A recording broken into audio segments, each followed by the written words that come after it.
Oklahoma fans, you've been tracking this one for a while. Washington State quarterback John Mateer jumps in the portal, and now he's taking his talents to Norman, Oklahoma. What does it mean for Oklahoma in 2025? How does John Mateer fit at Oklahoma with what they do offensively? We'll talk about all that right now, but make sure you're subscribed. Right? We're reacting to transfer portal commitments.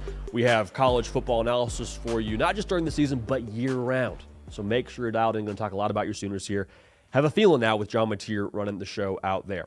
So the dots here were not difficult to connect, right? Ben Arbuckle, his offensive coordinator from Washington State, takes the job in Norman.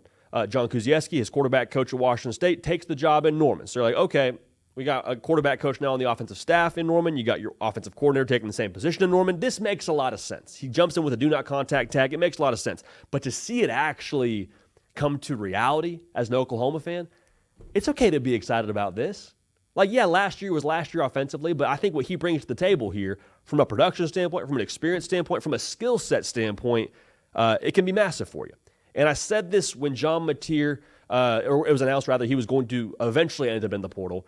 This is the quarterback that moves me when it comes to this portal class. All right? Like, I'm all for all the other quarterbacks that were a part of this portal crop, but this is the guy to me that I'm circling, highlighting, putting a star next to and saying, okay, this is the guy that could be worth 2 to 3 wins for you from a gameplay perspective. And last year, Oklahoma offensively had their own issues. I think what John Mateer can be for you, to put it simply, he can be the flex seal to what you don't have just yet on offense.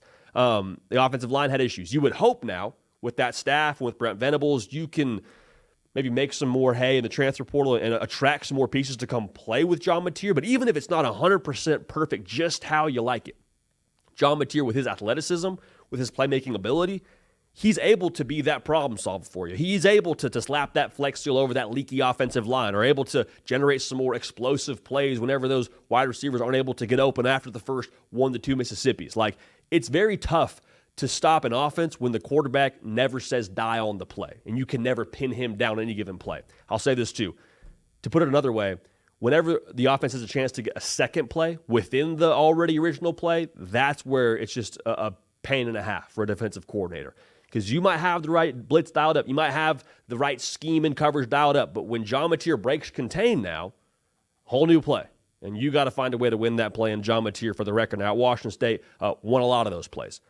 44 total touchdowns last year, right around 4,000 total yards in Pullman a season ago. Like, this dude is a legitimate baller, and he jumpstarts your offense in a massive way. The other thing I'll say, too, what I love so much about John Mateer now to Norman is what he brings from a persona perspective and from a leadership perspective. It's no secret, man. Like, who your leadership is in college football is eventually who your football team becomes. Look at Oregon and Dan Lanning. Tough, gritty, physical, passionate. That's who they are. Arizona State, Kenny Dillingham, same deal. Emotional, a lot of juice, a lot of belief. That's who they are. John Mateer, I think, brings a lot of confidence, brings a lot of swagger, brings a psychopath kind of heart rate to him where the situation's never too big. I think, quite frankly, what Oklahoma was last year, only scoring 24 points offensively, having a revolving door at quarterback, having a revolving door at offensive coordinator, like that kind of internal confidence that he possesses from what I can gauge, I think that's infectious. I think that's exactly what this team needs. And so, yes, last year wasn't the year you wanted to have, but John Mateer wasn't around for that. John Mateer was balling last year. I mean, this dude was hooping. And so he's not coming in there with this, stains the wrong word to use, but maybe this aroma of the lack of success last year that Oklahoma had. This is a fresh reset from John Mateer's perspective and from the offensive staff perspective, which I think is absolutely massive.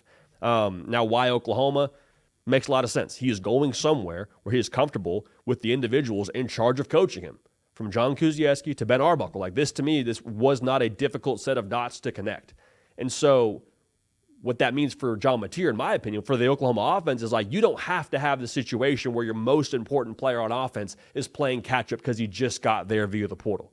Like, it's going to be everybody else trying to catch up to what they want to do offensively over there. It's going to be John Mateer coaching the wide receivers, helping the offensive line, leading those team meetings, coming from a place of like, hey, we did this last year at Washington State.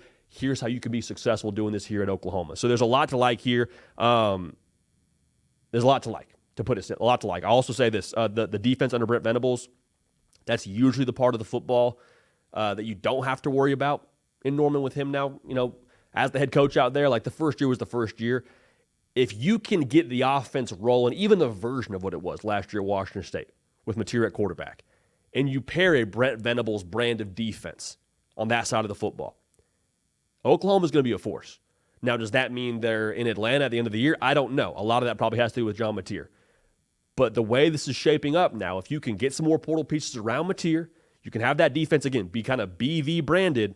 Oklahoma, at the very least, going to be a very, very difficult out. You have your most important piece of the puzzle right now with John Mateer at quarterback, and I cannot wait to see what it means for the folks out there in Norman. A new Johnny football, potentially, has arrived in the SEC. Appreciate y'all being subscribed. Appreciate y'all being dialed in. We're going to keep this party rolling. We will see y'all next time.